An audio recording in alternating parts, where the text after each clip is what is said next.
Last time हमने mean free path और viscosity को डिस्कस किया। आज हम इनके दरमियान एक रिलेशनशिप ड्राइव करेंगे, एक फार्मूला ड्राइव करेंगे जिससे हमें पता लगेगा कि ये दोनों एक दूसरे के ऊपर कैसे डिपेंड करते हैं। तो आपको वही चीज़ समझने की जरूरत है जो लास्ट टाइम मैंने आपको बताई कि एक पाइप में से गैस चल रही है और आप जानते हैं कि वो लेयर जो बिल्कुल इसकी बाउंड्री पर मौजूद होगी उसकी वेलोसिटी जीरो है। सो एज यहाँ पे भी जो लेयर मौजूद है उसकी वेलोसिटी जीरो है। और ये लेयर्स आपको जैसे मैंने बताया लास्ट टाइम कि आपको कंसीडर करनी पड़ेगी। लेयर्स एज सच मौजूद नहीं होती, just we have to consider के गैस जो है वो लेयर की फॉर्म में मूव कर रही है। देन ऑन जो आप उन लेयर को कंसीडर करेंगे जो कि इस बाउंड्री से दूर है तो क्या होगा, वेलोसिटी इंक्रीज करती जाएगी।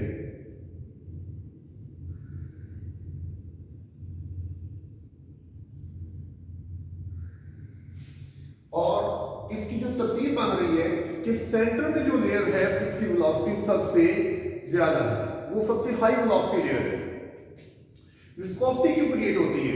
विस्कोसिटी इसलिए क्रिएट होती है कि जो हाई वेलोसिटी वाले मॉलिक्यूल हैं वो उस लेयर में आ जाते हैं जहां पे मॉलिक्यूल की वेलोसिटी स्लो है, और इसी तरह स्लो वेलोसिटी वाले मॉलिक्यूल उस लेयर में चले जाते हैं जहां पे वेलोसिटी मॉलिक्यूल की ज्यादा है।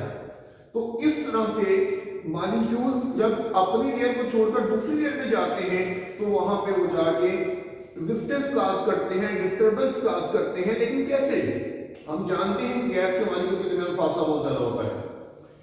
तो दरअसल इस बात को आज हमने अंडरस्टैंड करना है पहले, और देन ऑन हमें समझ आएगा कि विस्कोसिटी और मीन फ्री पाथ के दरमियान क्या रिलेशन है। तो बेटा असल में होता यह है कि जब मॉलिक्यूल एक लेयर से दूसरी लेयर में जाता है तो आप देखेंगे मॉलिक्यूल के पास दो प्रॉपर्टीज हैं, दो क्वांटिटीज हैं। मॉलिक्यूल का कुछ ना कुछ मास तो भी होता है, मास भी होता है, और मॉलिक्यूल की वेलोसिटी भी होती है। तो जब उसका मास भी है, उसकी वेलोसिटी भी है, तो ये कौन सी प्रॉपर्टी है जिसके अंदर मास और वेलोसिटी दोनों होते हैं? आप बिल्कुल सही समझे हैं, उसे हम कहते हैं मोमेंटम।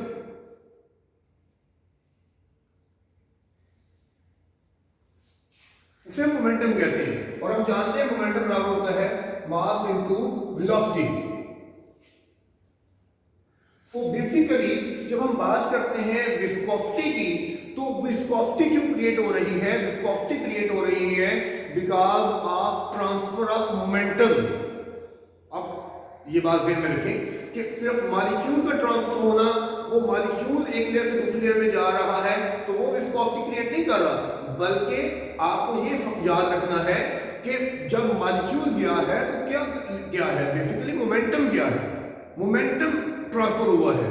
अगर कम वेलोसिटी वाले लेयर से ज्यादा वेलोसिटी वाले लेयर में जा रहा है तो इट मीन कि मोमेंटम जो है वो कम मोमेंटम से ज्यादा मोमेंटम की तरफ जा रहा है, और अगर वो ज्यादा वेलोसिटी वाले लेयर से कम वेलोसिटी वाले लेयर में आ रहा है तो इट मीन कि मोमेंटम जो है वो हायर से लोअर की तरफ ट्रेवल कर रहा है। तो मोमेंटम ट्रेवल कर रहा है, और यही मोमेंटम जो है ये फोर्स के साथ रिलेट करता है, और वही फोर्स है जो कि हम विस्कोसिटी के अंदर पढ़ रहे हैं कि वो फोर्स जो है वो फ्लो को रोकती है।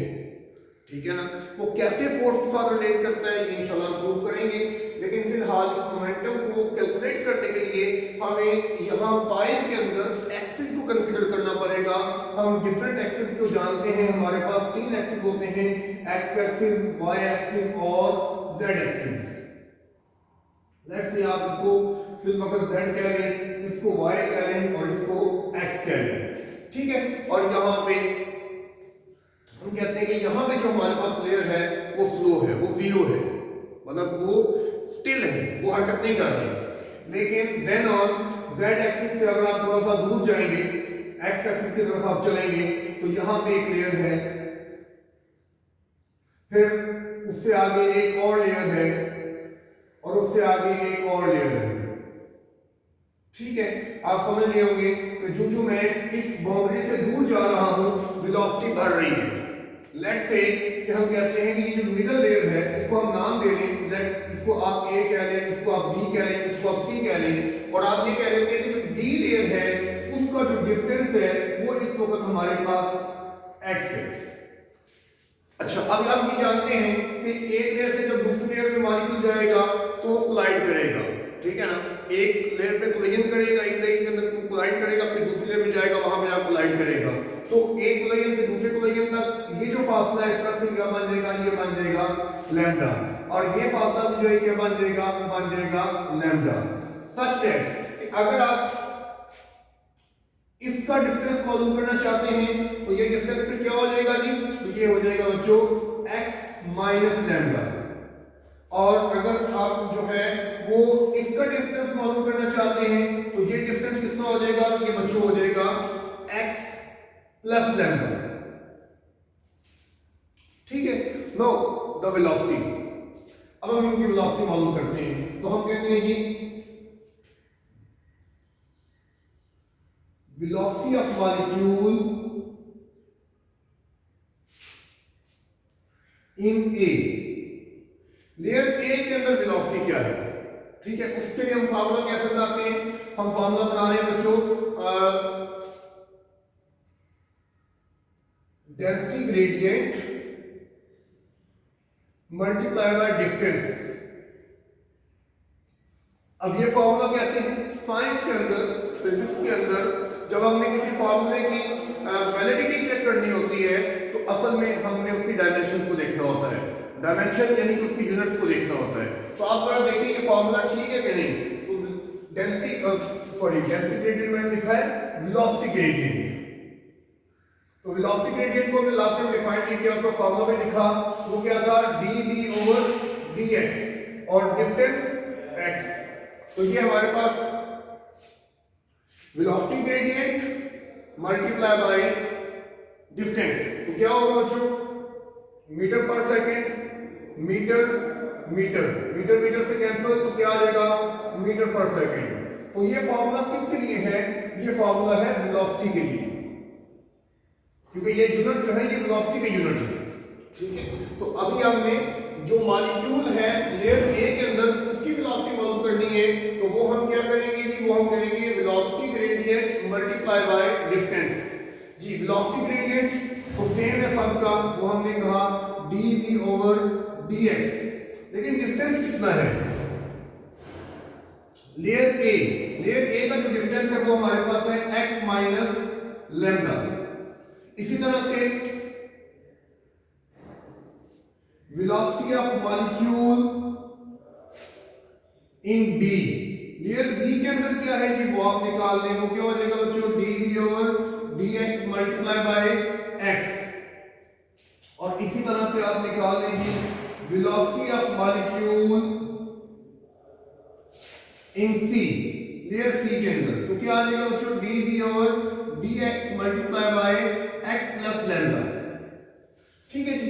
अब आप ऐसा करें कि आप इनका मोमेंटम निकाल लें। जब आपके पास वेलोसिटी आ गई है तो आप मोमेंटम निकाल सकते हैं। मोमेंटम का फार्मूला आपको पता है, मास मल्टीप्लाई बाय दी वॉल्यूम, ठीक है। सॉरी वेलोसिटी आपने निकाल ली है, तो मास आप सब मॉलिक्यूल का m ही है, तो हम यहां पे निकाल लेंगे momentum of molecule in A. Layer A के अंदर मोमेंटम क्या हो जाएगा जी, m multiply by dv over dx into x minus lambda. इसी तरह से momentum of molecule in B, B के अंदर क्या होगा, m multiply by dv over dx into x। इसी तरह से momentum of molecule in C क्या होगा, वो आ जाएगा m multiply by dv over dx into x plus lambda, ठीक है। तो ये हमारे पास मोमेंटम आ गया। अब चेंज इन मोमेंटम आप लोग कर लें। चेंज इन मोमेंटम आपको हर लेयर में निकालने की जरूरत नहीं है, किसी एक जगह पे अभी आप चेंज इन मोमेंटम निकाल लेंगे तो हमारी काफी हो जाएगी। तो चेंज इन मोमेंटम आप कोई दो लेयर्स के मोमेंटम को लेकर उनको माइनस करें तो चेंज इन मोमेंटम आ जाएगा। लेट्स से कि हम जो है वो इन दोनों को ले लेते हैं, बी में से ए निकाल लें, आप बी में से ए को निकाल लें, तो बी का मोमेंटम क्या है वो आप इधर से देख लें जी, ये है m dv over dx into x minus a का क्या है हमारे पास m dv over dx into x minus lambda. ठीक है बच्चों, आप समझिएगा, ये माइनस जो है, ये जो फैक्टर है, ये इससे भी मल्टीप्लाई होगा, ये इससे भी मल्टीप्लाई होगा, और ये माइनस अपना इफेक्ट शो करेगा। इस माइनस की वजह से ये जो पहली रकम है ये माइनस हो जाएगी, और ये दूसरी रकम जो है ये प्लस में आ जाएगी। तो क्या होगा, यहां बन जाएगा m dv over dx into x minus m dv over dx into x plus m dv over dx into lambda. ये प्लस माइनस कैंसिल, तो चेंज इन मोमेंटम जो हमारे पास आ जाएगा m dv over dx into lambda. So this is the change in momentum for one molecule. इसको आप कहेंगे change in momentum for one molecule. अब हम इसको थोड़ा सा आगे लेके चलते हैं। हमें ये देखना है कि कितने मॉलिक्यूल जो हैं वो जा रहे हैं। चेंज इन मोमेंटम टोटल अगर हमें निकालना है तो हमने जरा देखने हैं कि कितने मॉलिक्यूल जो है वो अपनी वो चेंज शो कर रहे हैं, वो ट्रांसफर कर रहे हैं एक लेयर से दूसरी लेयर के अंदर। तो उसके लिए आप ऐसा करें, इस डायग्राम को थोड़ा सा देखें जरा। इस डायग्राम को अपने क्यूब की शक्ल में ले आए, या इस यहां पे इस पाइप के अंदर जिसके अंदर आपने ये एक्सेस ड्रा किए हैं, यहां पे आप एक इस तरह की एक बॉडी को कंसीडर करें।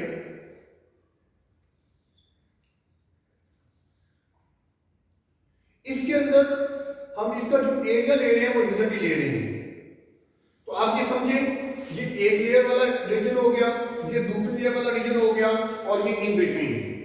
ठीक है, अब आप देखेंगे हम इसका एरिया ले रहे हैं यूनिट, यानी इसकी लेंथ और इसकी विड्थ हम 1 ले रहे हैं, लेकिन इसकी हाइट जो है वो कितनी हम ले रहे हैं, वो आप समझते हैं कि एक लेयर से दूसरी लेयर के दरमियान जो डिस्टेंस होता है उसको हम क्या बोलते हैं, लैम्डा। लेकिन यहां पे हम इसे एक और तरीके से हल करेंगे। कैसे, नोट करिएगा इस बात, इंपॉर्टेंट पॉइंट है, इंपॉर्टेंट पॉइंट है। ये डिस्टेंस कितना है ये हम जानते हैं लैम्डा है, लेकिन हम इसको एक और तरह से हल करने जा रहे हैं जो हमें इस क्वेश्चन को आगे सॉल्व करने में हेल्प करेगा। नोट करिएगा ये पॉइंट, बहुत इंपॉर्टेंट पॉइंट है। देखो बच्चों, ये जो डिस्टेंस है ये है तो डिस्टेंस, और डिस्टेंस का फार्मूला क्या होता है, अगर आप जानते हैं velocity is equal to distance over time, और डिस्टेंस का फार्मूला क्या होता है, वेलोसिटी मल्टीप्लाई बाय टाइम। ठीक है, अब मॉलिक्यूल की वेलोसिटी सिंपल जो हम जानते हैं, मॉलिक्यूल की वेलोसिटी क्या होती है बच्चों, मॉलिक्यूल की वेलोसिटी होती है c बार। ठीक है, और लेट्स से तो एक लेयर से दूसरी लेयर में जाने में dt टाइम लेता है, dt टाइम यानी टाइम का थोड़ा हिस्सा। तो इस तरह से ये जो डिस्टेंस हो जाएगा ये हमारे पास आ जाएगा c बार डॉट dt। ठीक, नो अब इसका पूरा वॉल्यूम, इस शेप का, इस पूरे क्यूब का वॉल्यूम कितना हो जाएगा, वॉल्यूम अगर आपने इसका टोटल निकालना है तो वॉल्यूम हो जाएगा 1 multiply by 1 multiply by c bar dot dt। तो ये आ जाएगा जी c बार डॉट dt। क्लियर है वॉल्यूम। नाउ लेट्स से, ये बड़ा इंपॉर्टेंट पॉइंट, इस पॉइंट के अंदर एक और इंपॉर्टेंट पॉइंट है, late n is the number of molecules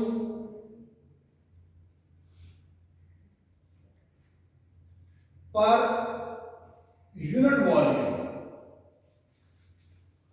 अगर यूनिट वॉल्यूम के अंदर नंबर ऑफ मॉलिक्यूल हो n, नोट करिएगा n हम ले रहे हैं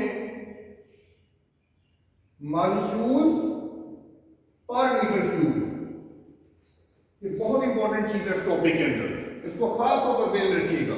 n is the number of molecule per unit volume. अगर आप n वो मॉलिक्यूल कहते हैं जो यूनिट वॉल्यूम के अंदर मौजूद हैं, तो अब आप बताएं कि इतने वॉल्यूम के अंदर ये जो हमने निकाला है इसके अंदर मॉलिक्यूल कितने हो जाएंगे।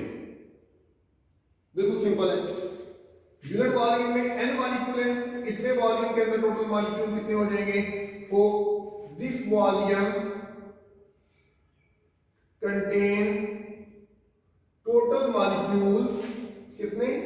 n c bar dt।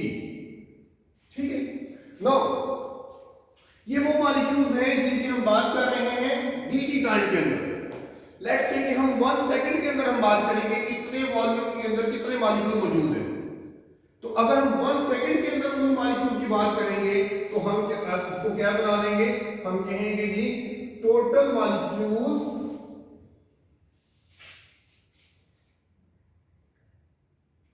Present are transfer.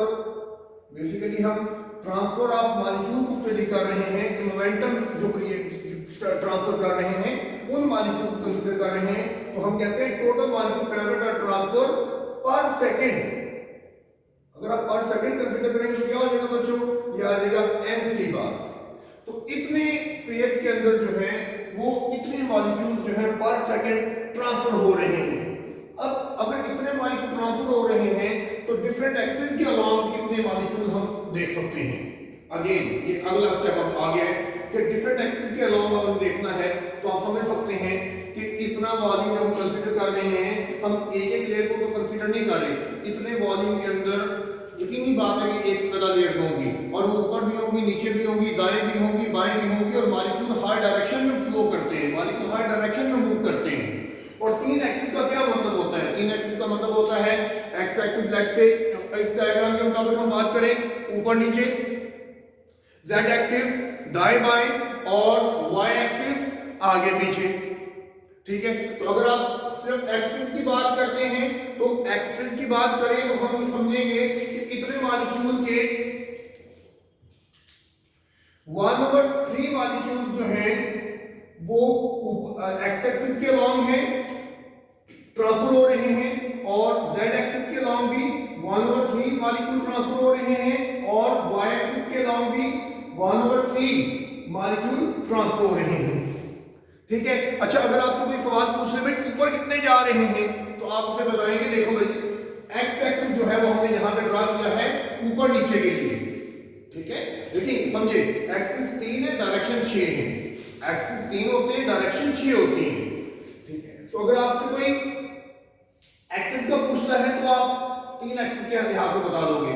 अगर डायरेक्शन वाइज पूछता है तो आप उससे डायरेक्शन के ये बताओगे कि देखो एक डायरेक्शन ऊपर एक नीचे, इसी तरह से।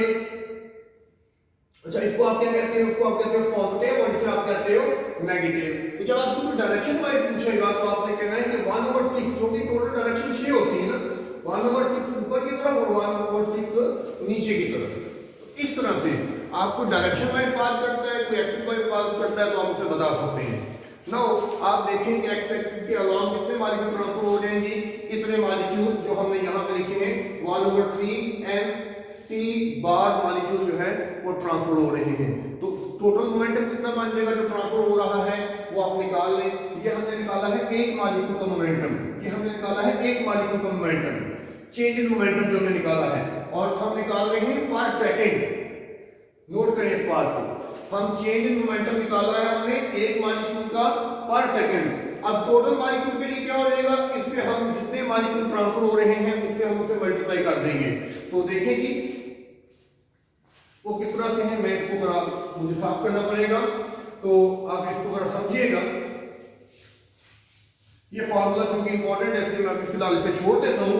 तो देखिए बच्चों ये है change in momentum for single molecule पर सेकंड। ठीक है, अब हमने टाइम की भी लिमिट लगा दी है पर सेकंड। अच्छा लो देखिए जरा टोटल मॉलिक्यूल जो ट्रांसफर हो रहे हैं वो हमने निकाले हैं कितने? तो एक मॉलिक्यूल का चेंज इन मोमेंटम कितना है? तो टोटल चेंज इन मोमेंटम आप निकाल देंगे। टोटल चेंज इन मोमेंटम वो कितना आ जाएगा हमारे पास?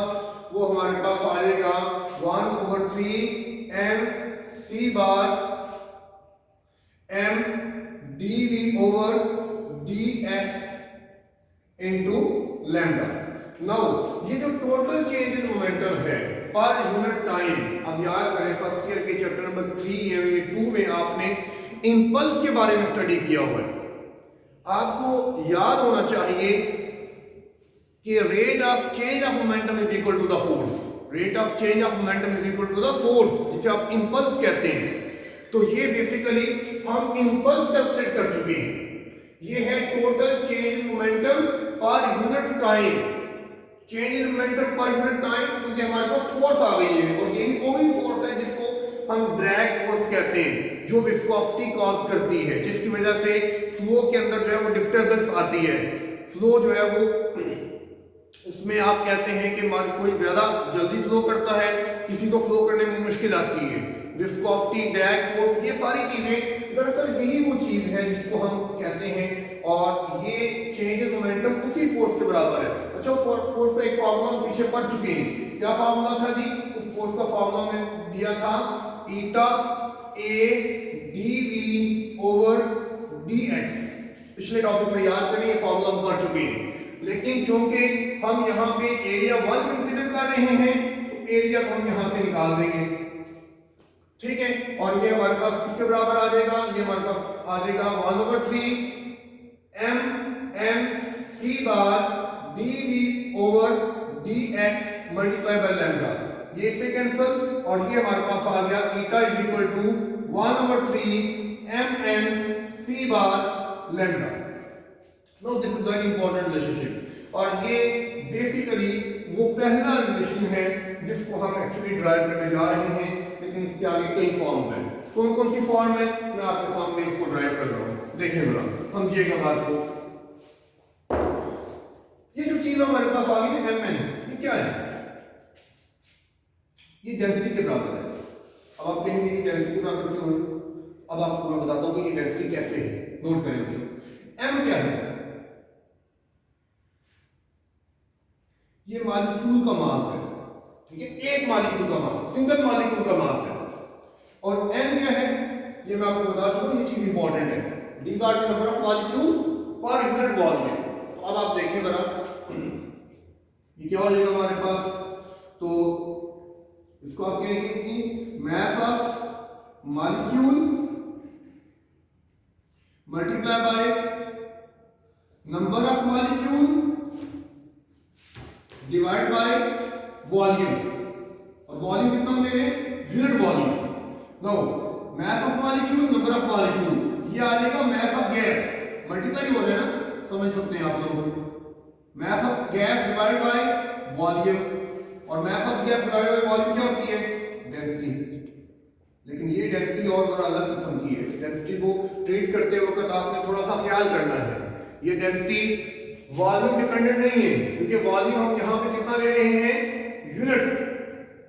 ये वॉल्यूम डिपेंडेंट डेंसिटी नहीं है, ये एक स्पेशल डेंसिटी है जो मास ऑफ गैस पर, या आप कहें कि वो नंबर ऑफ पार्टिकल पर डिपेंड करेगी, कंसंट्रेशन पर डिपेंड करेगी।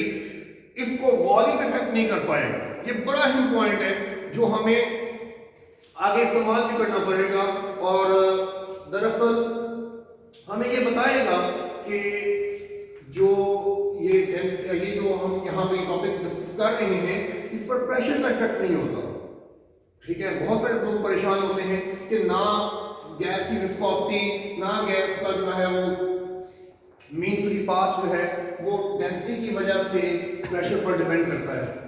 प्रेशर पर वो डिपेंड ही नहीं करता। क्यों नहीं करता वो?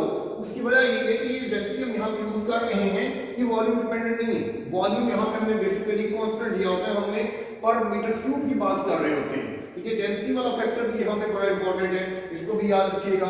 इसको आगे लेके चलते हैं। ईटा इज इक्वल टू आ जाएगा हमारे पास 1/3 डी सी बार लैम्डा। अब सी बार की आप ये एक दूसरा रिलेशन हमारे पास आ गया। अब एक और रिलेशन भी हम यहाँ पे लगा सकते हैं।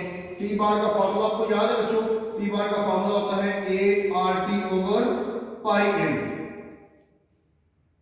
ठीक है। तो अगर आप इस फार्मूला को निकालें और इसके साथ साथ आप ऐसा करें, आप लैम्डा निकालना चाहते हैं तो आप लैम्डा भी निकाल सकते हैं। तो क्या हो जाएगा?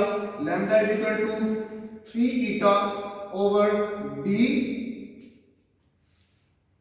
8RT ओवर पाई m, ठीक है। तो ये इसकी एक और फॉर्म बन गई इसके अलावा भी इसकी डिफरेंट फॉर्म जो है पॉसिबल है। आई होप कि आप उन तमाम फॉर्म को अंडरस्टैंड करेंगे।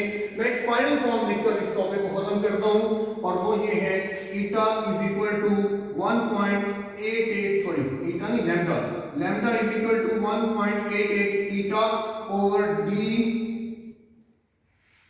RT over L. इसके और भी डिफरेंट फॉर्म अगर आप बना सकते हैं, इसको जरा देख लीजिएगा।